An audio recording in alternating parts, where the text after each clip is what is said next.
Hello everyone, I'm Tobi Fishel and I'm so happy to be here. We're talking about sound and music healing today.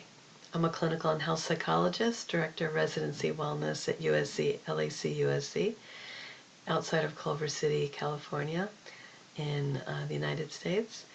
And I'm a mindfulness teacher, artist, music sound healer, and dream worker.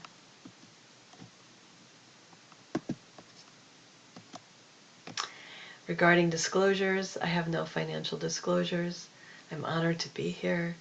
I'm so glad that IM4US wanted to hear about sound and music healing. I'm just sorry that we're not here in a room together so that you can actually feel the vibrations of everything we're going to do, but we're going to do our best on Zoom. I tend the land of the Tongva people here. And it is the land of desert and ocean and whales and coyotes and live oaks and cacti. All of that and many more beings. And I want to say thank you. Thank you to my ancestors and my teachers who have shared their indigenous wisdom freely and with rigor and great love. Ben Harper said that music is the last true voice of the human spirit. It can go beyond language, beyond age, beyond color, straight to the heart and mind of all people. And that is why we're talking about sound and music healing as so important as a healing modality. So let's pause and take a breath. You might close your eyes or soft gaze. And I'm going to play a bit of, you'll hear some natural sounds, and then you'll hear some singing bowls, and just see what comes up for you.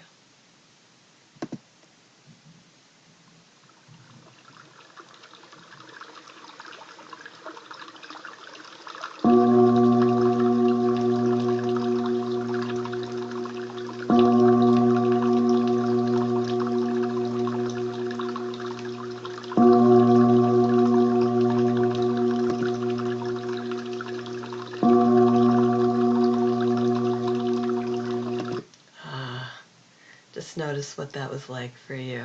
For me, when I hear singing bowls, and I have one here, it's just soothing. It can feel awakening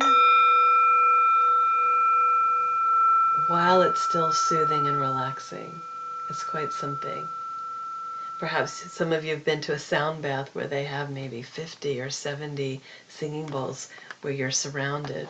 It causes quite the vibration in your body. So, my intentions for today, to talk a little bit about definitions. There is a difference between music therapy and sound healing. I do a little bit of both, and I'm going to go back and forth and talk about both of them.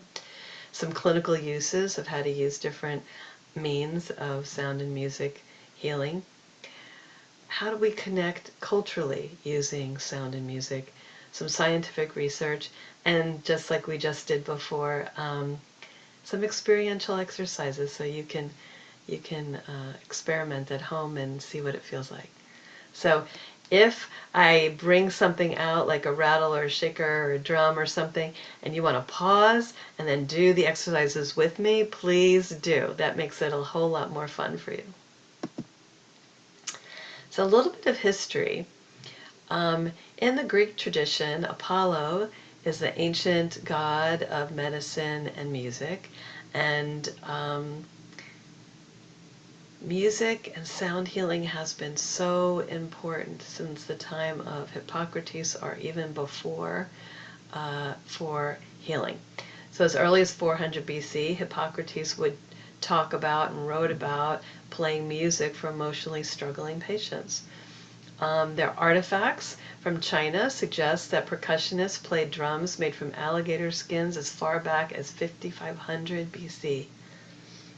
The Australian Aboriginal people are considered the first known culture through artifacts and findings to heal through sound. They've been healing excuse me, using bones and healing bones and disease with the didgeridoo for over 40,000 years. And I imagine that all indigenous cultures around the world have been using sound and different means of music for healing purposes. And in the 13th century, there were Arabic hospitals that contained music rooms. Arab hospitals contained music rooms for the benefit of their patients. We don't have those rooms anymore, and we need to get them back. Yes. So let's look at the traditional didgeridoo and what it sounds like for those who haven't heard it before.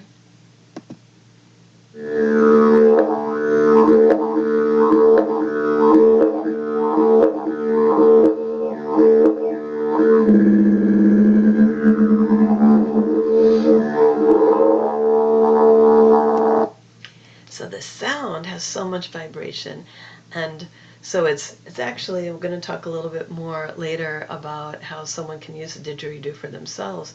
When you're playing the didgeridoo for someone else, they can place the end of the didgeridoo on certain parts of the body, and that the vibration actually starts making you feel like there's openings from something that's been stuck, and it just feels so enlivening and wonderful.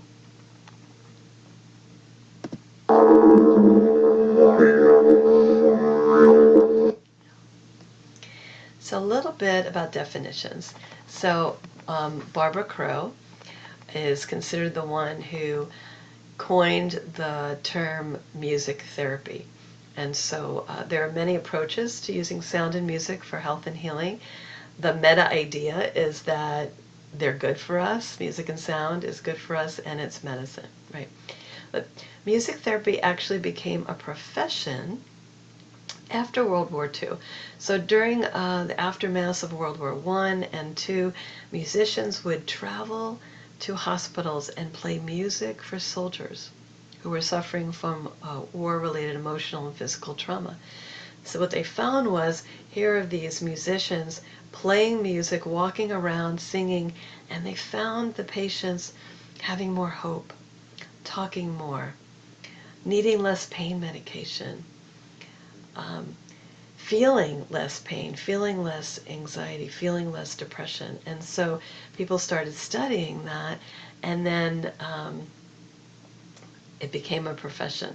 And so they use often in music therapy, they're focusing on very specific treatment goals, and they're looking at cognitive functioning, motor skills, emotional development, social skills, and quality of life. And for music therapy, you are looking at some particular rhythm and melodies. And in music, there's a beginning, middle, and an end of a particular piece. In sound healing, there's no beginning, middle, and end, and there doesn't have to be a particular melody. And so here in the picture, you see a music therapist, and she's with a patient with a guitar, and she's probably strumming, and he's strumming, and they're trying to create a melody together.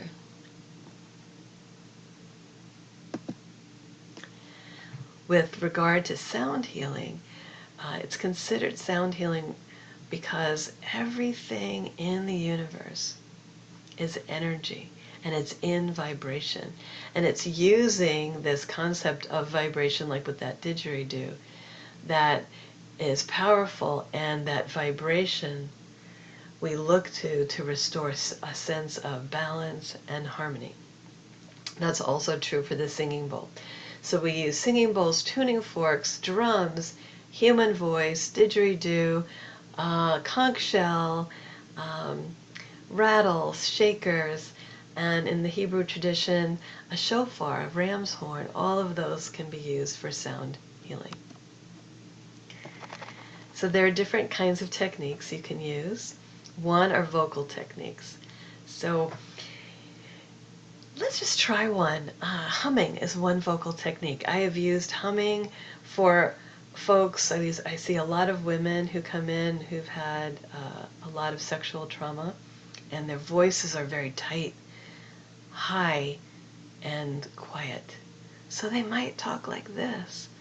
And so we might just start humming so the woman can hear and feel their own voice and see that it's safe to use their voice, at least in this environment with me. So let's try it. So join me.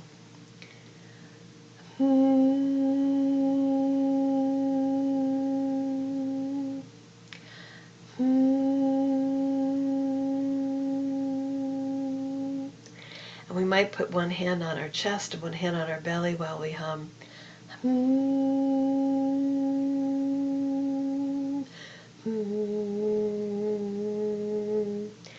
And it's a way to tune in to our body. So with a very high pitch, we might hear it just here. And a woman who is very cut off, man or woman cut off from their body because of trauma and other experiences, they might just feel the humming in their ears and in their head. And then the lower the tone we get, we're hoping to start feeling the tone here in our neck, in our shoulders, in our chest, and lower and lower and lower. It can feel very empowering to finally feel our body in a safe way. The next technique might be toning. And toning you might have done in a chanting tradition, in a yoga class, and it's repeating a vocal sound with many elongated vowels and few consonants. So you might go ah, or ma, or om. And so let's try it. Let's try it. Ah,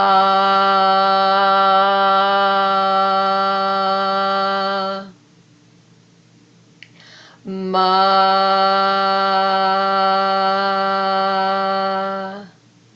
And we'll do om. Om.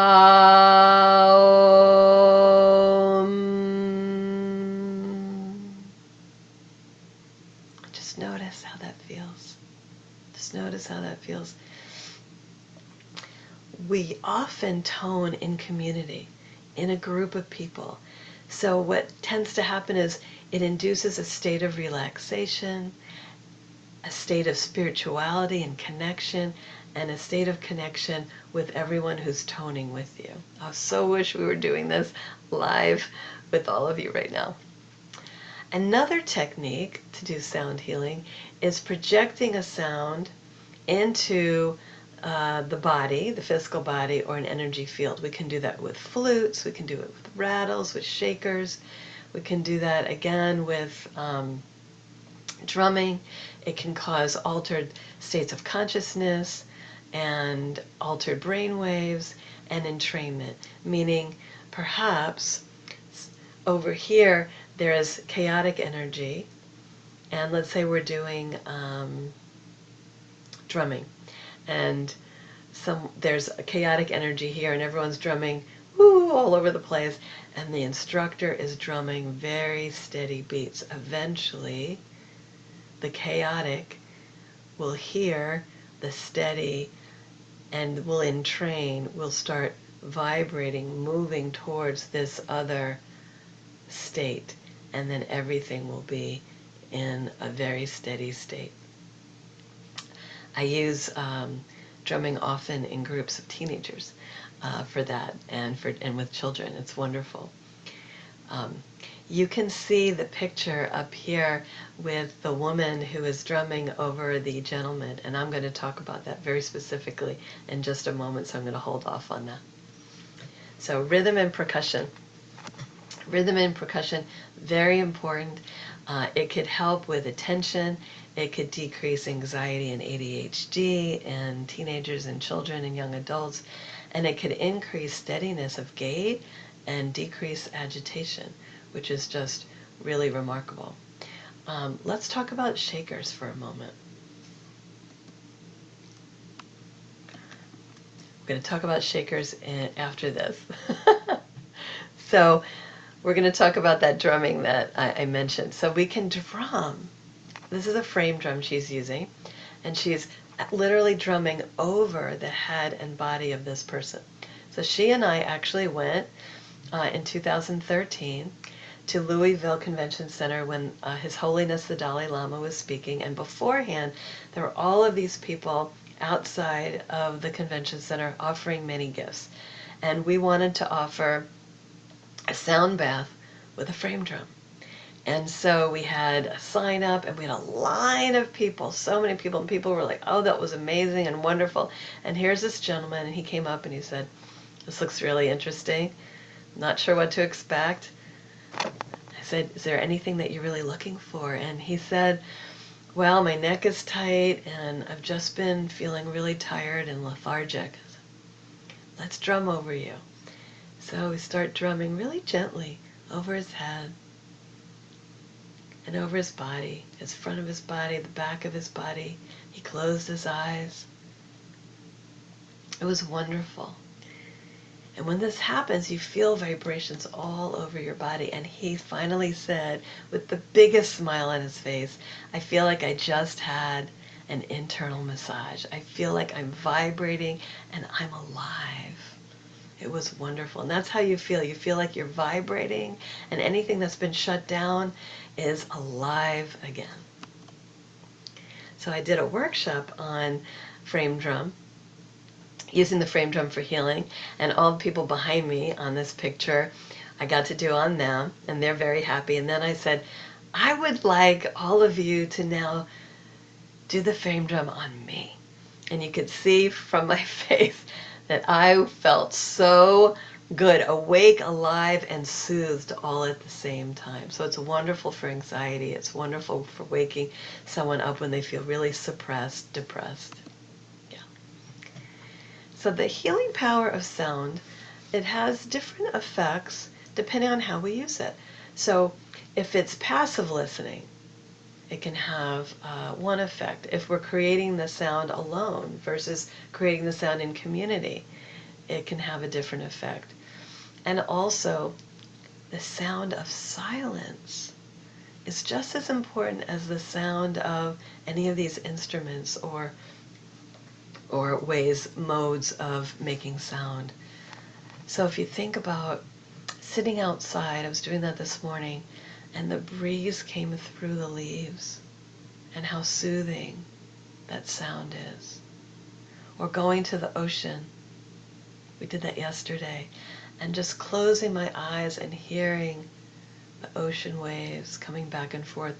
You know, there are so many soundscapes now of nature and sleep apps of rain and frog sounds and ocean sounds, water sounds to help us sleep, because the sound of the natural world is so healing.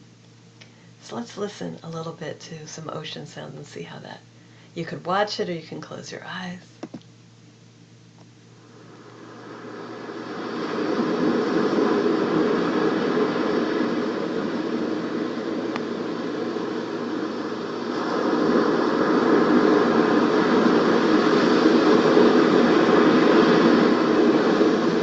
Big breath in and out with the waves.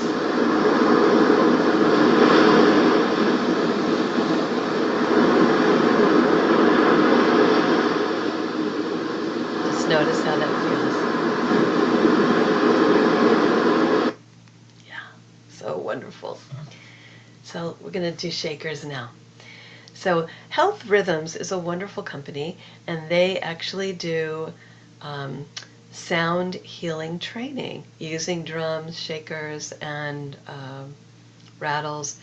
And it's about bringing fun and creativity into the workplace and doing it with sound and music healing. And they've done a lot of research. I've actually taken this training. It was super, super wonderful fun.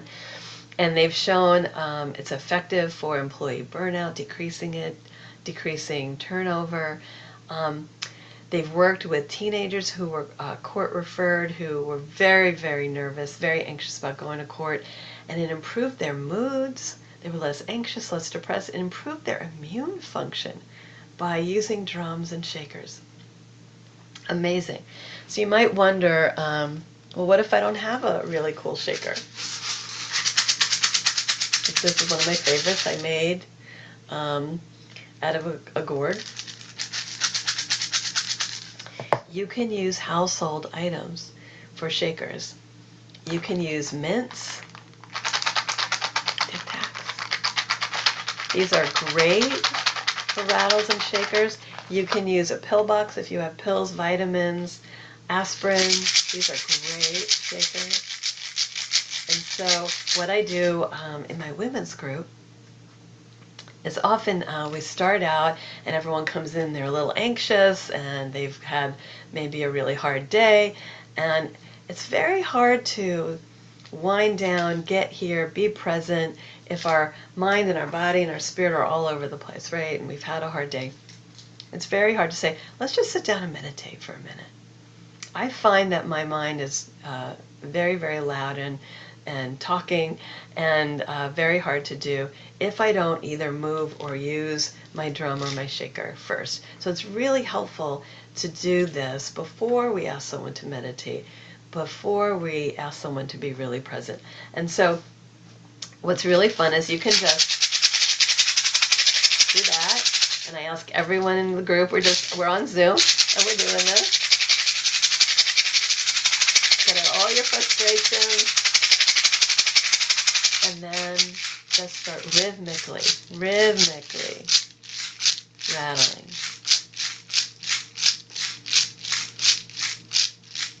And then stop. Yeah. It's so wonderful.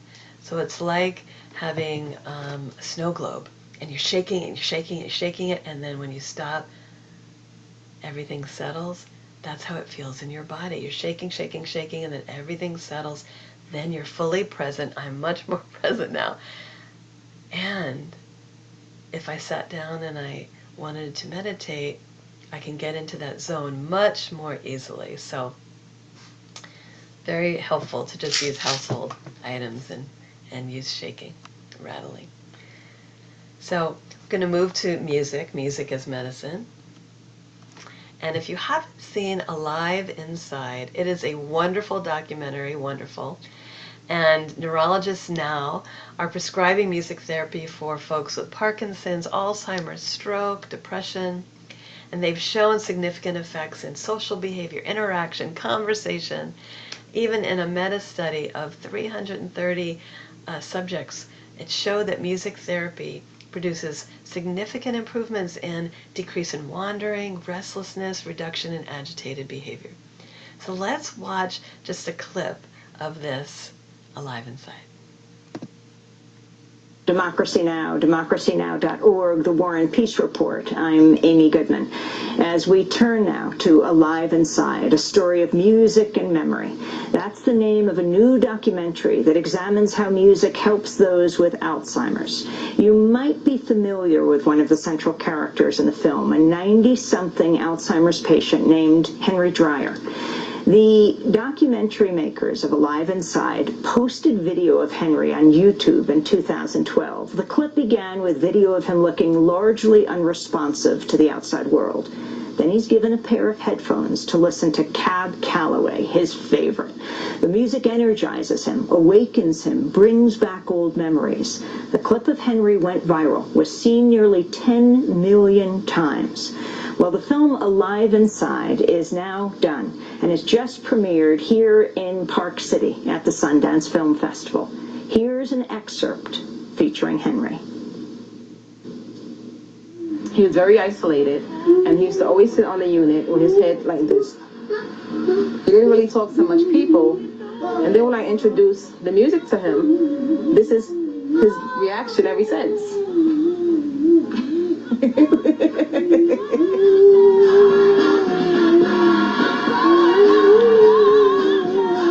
So in some sense, Henry has reacquired his identity for a while through the power of music. What does music do to you?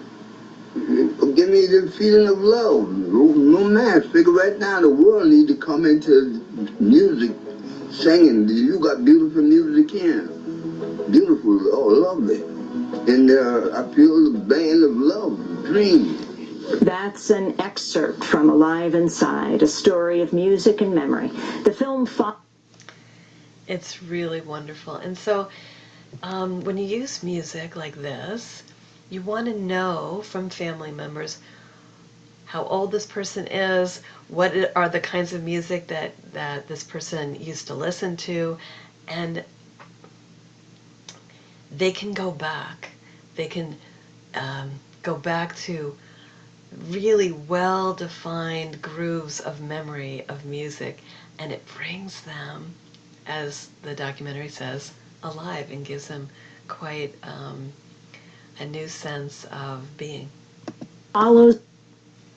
So we also can use music and dance with Parkinson's patients, as I mentioned. And so what I have done, based on some research, and I tried it out at my integrative center when I was at Vanderbilt, I had a number of patients who were referred to me, and they had a great deal of difficulty just walking from the waiting room to my office. And they shook a lot, and it was exhausting for them to get to my office, and they didn't want to use a wheelchair. They wanted to walk.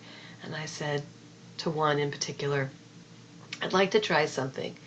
I've had some training in this, and let's just give it a try. Can you tell me what kind of music you would like to dance to? And this gentleman looked at me like I was a little crazy, and he said, I like waltzing. I said, wonderful, waltzing, that's fantastic. So can you hum the waltz for me? Great.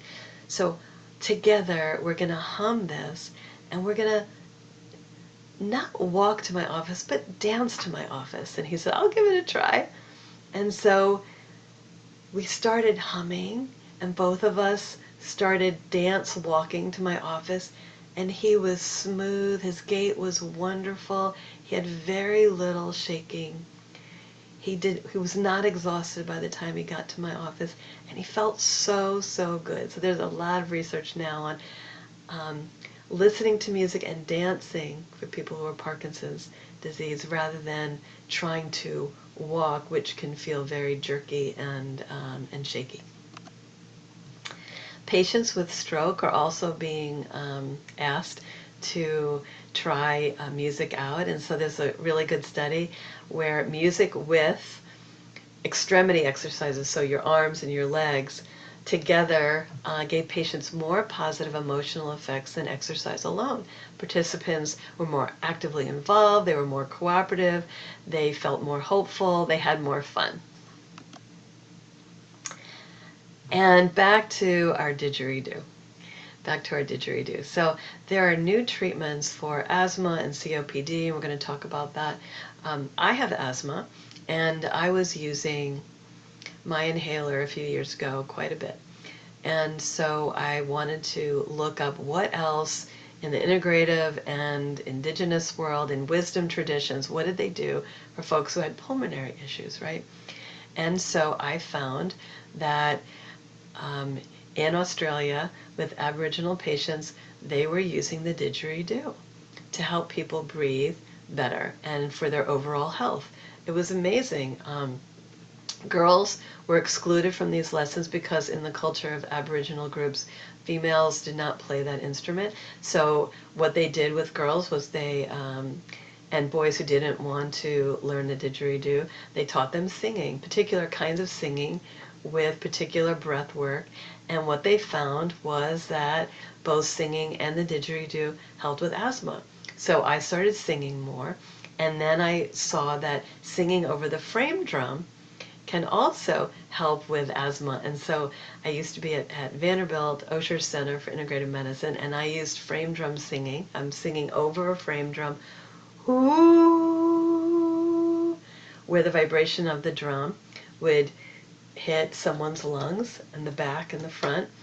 And it actually helped people with pulmonary issues, with neck pain, with tightness, and with asthma. And then if someone could get their own drum or even sing over Tupperware, something where they could actually sing and then feel the vibration back, it was amazing and really improved their pulmonary issues. What about COPD? There are some new programs out teaching harmonica for COPD. I'm going to get it to where I wanted to show you.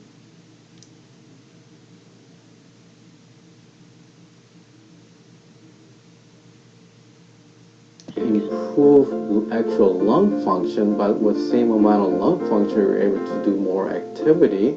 So it really has a big impact in the quality of life. Ron's medical team also recommended one more therapy to help his lungs.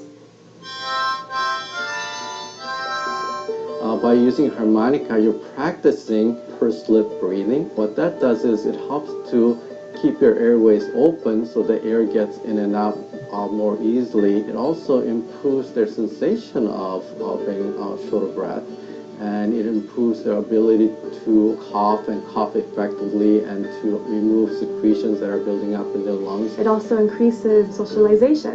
It will, in this session, it creates an environment where they can be friends and have fun and come together and just have a good time. It's fun and it's therapy. It's a good exercise. It's a healthy exercise. He's doing really well. He's a regular. He comes to see me every week. Really, that's what we're aiming for with our therapy for patients with COPD, is just to improve their quality of life so that they are more functional, so that they can enjoy life and do more things that they wish to pursue. Improve their quality of life. Right? And when people have these different diagnoses, they can have an identity of, I am sick, I have this condition, and it really can take over who they feel like they are. And we want to give them joy again, right? And music and sound can do that.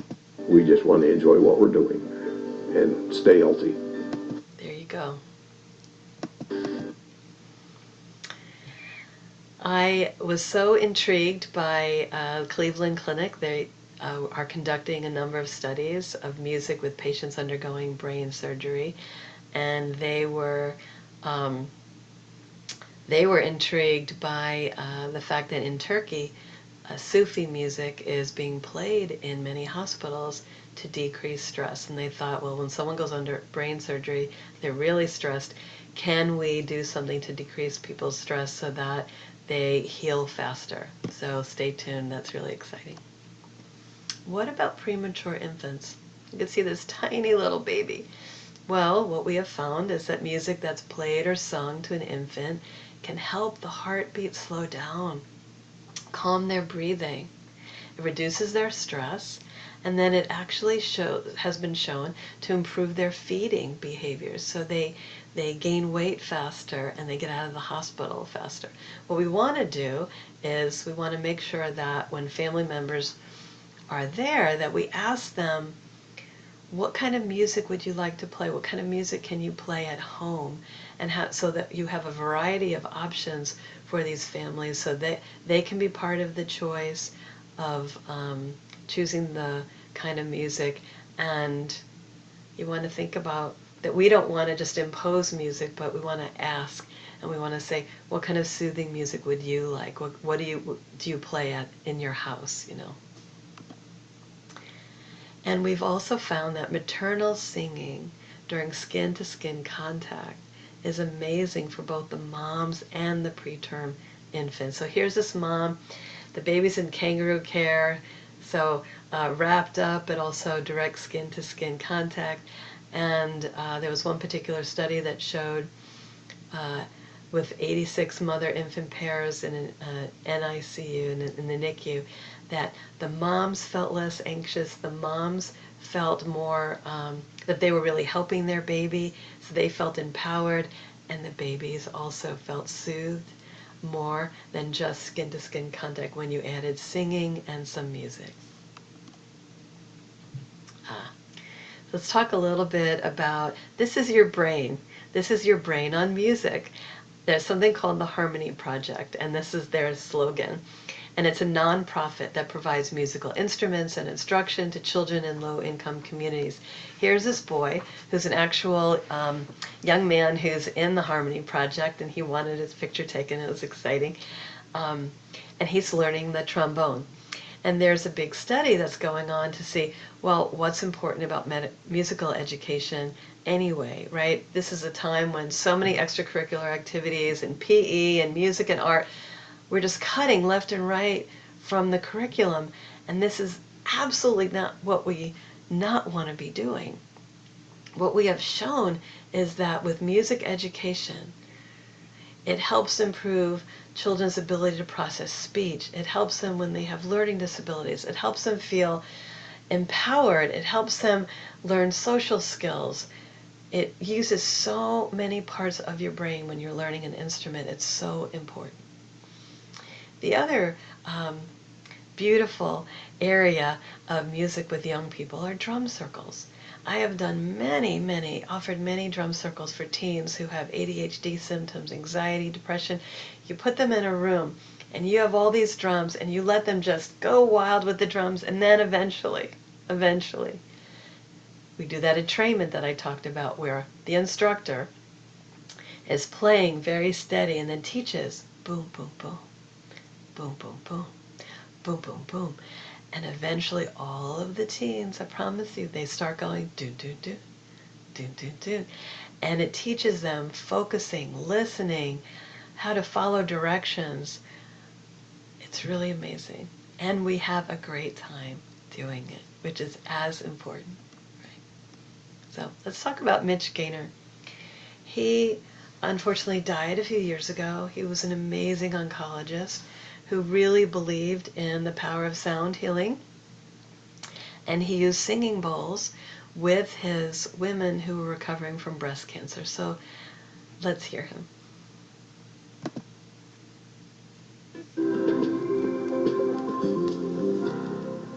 If you think listening to a favorite piece of music makes you feel better, you're right, and science backs it up, which is why so many breast cancer survivors are turning to music therapy, while others are going to yoga classes.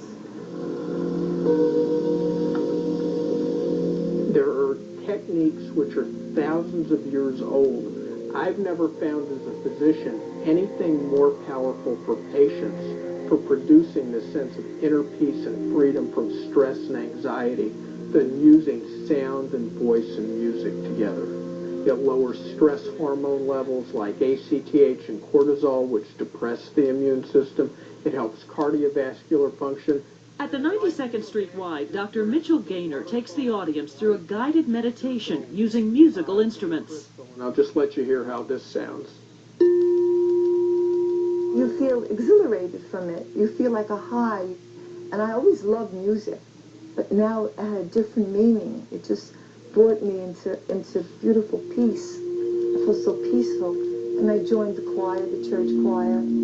There have been several studies that have shown that just listening to any music that you find pleasant can boost several different parts of the immune system, from immune mediators like interleukin-2 to natural killer cell function and number.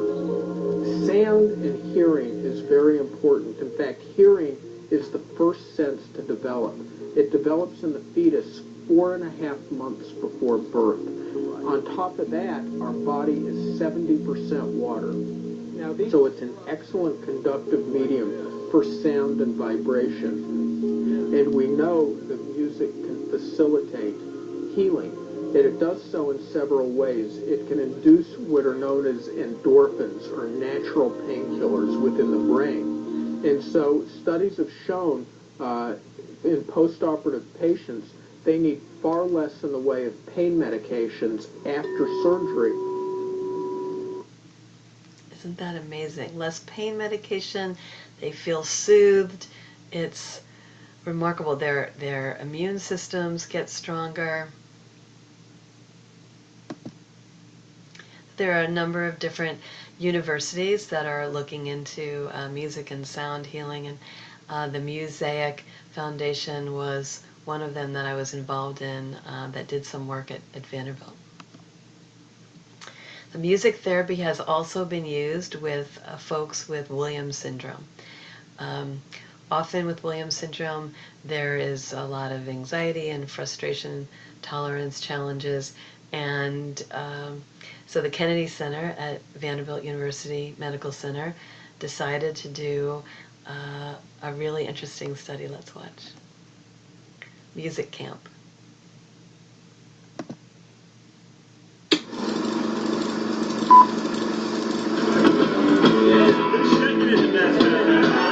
It's a partnership that is far-reaching and life-changing. In 2012, ACM Lifting Lives once again joined with the amazing staff at Nashville's Vanderbilt Kennedy Center for the 3rd annual ACM Lifting Lives Music Camp. I'm a big fan of y'all too. For a week every summer, campers with Williams syndrome and other developmental disabilities come to Nashville to write and record an original song and perform it on the Grand Ole Opry.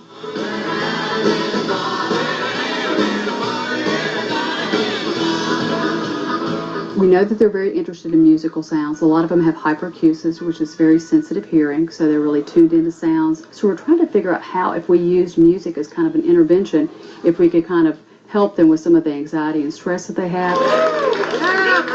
Country artists including Luke Bryan, Brett Eldridge, David Lee Murphy, Jana Kramer, Lauren Elena, and Big and Rich donated their time and energy to the campers. Going out and being in a live venue in Nashville, going to a recording studio, sitting with big-time songwriters and watching the song be written. I mean, that's cool for anybody, but especially these folks. They just come alive. I mean, this group of folks are just some incredible people. Yeah, the beats don't really match the beat of the music. It sounds kind of weird.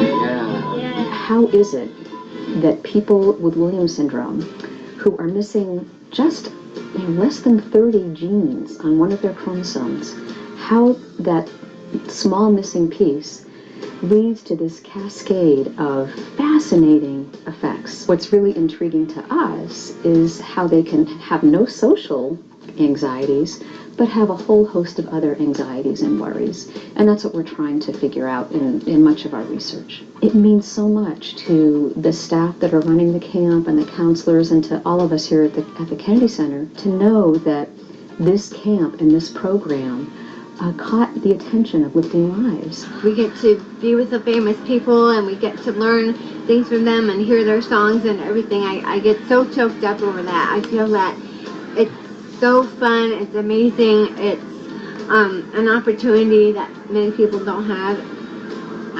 I tell you, I don't know what I'd do if this camp didn't ever happen.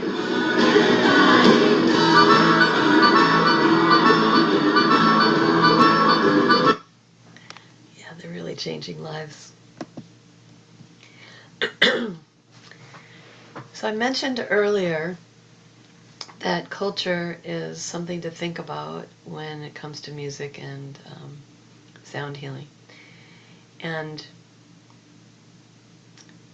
there's a wonderful, very learned, wise man named Sule Greg C. Wilson. And if you don't know him, get to know him. He's a friend of mine. And he is an amazing percussionist, West African percussion trained. And he has this quote for one of his workshops. Though hand drums were outlawed in the colonies in 1740, we African USans found a way and have a powerful, soulful legacy to build upon. So he uses body, bones, gourd, tambourine, washboards, and other things, drums, to help people reconnect to their roots and their heritage. He often says, learn the music of your ancestors here. And so if someone feels disenfranchised, if they don't know much about their heritage and their ancestry, and they make a connection and they feel it in their bones and they feel proud and good and empowered with it, isn't that a wonderful thing? So let's watch him teach a class. This is Sule doing the teaching.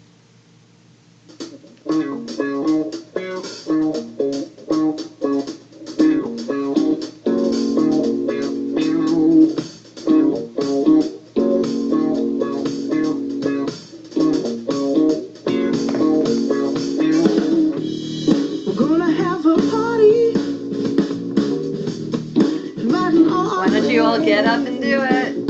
Join them. We're gonna have a real good time.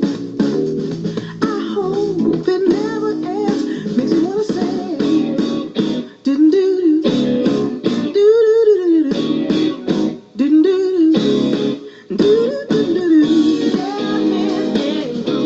do. Everybody, we're dancing. You could see the joy on everyone's faces. He combines dancing and using instruments and singing and learning about West African history, and it's quite remarkable. And so if you don't know him, look him up. Sule Greg C. Wilson. He's on Facebook and he has a website, and he's a beautiful teacher. Beautiful teacher. So again, Ben Harper said music is the last true voice of the human spirit. It can go beyond language, beyond age, and beyond color, straight to the heart and mind of all people. So here are a number of references. You can have all of those. And I want to thank you. And we're going to do one more toning together. I think we're going to do using our body to do some percussion and then toning. So hands on your chest.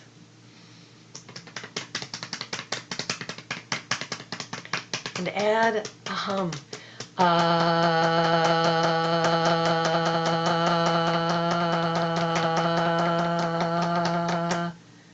And then rest. And just see how you feel in your body. See if you can feel the vibrations, the aliveness, the aliveness. Thank you for being here. My hope for you is that you listen to the natural world, all the sounds, that you feel connected, that you make a rattle, that you pick up a drum, that you feel the vibrations, that you play a musical instrument, and it allows you to feel more alive and more joyful. Have a beautiful day. Thank you so, so much.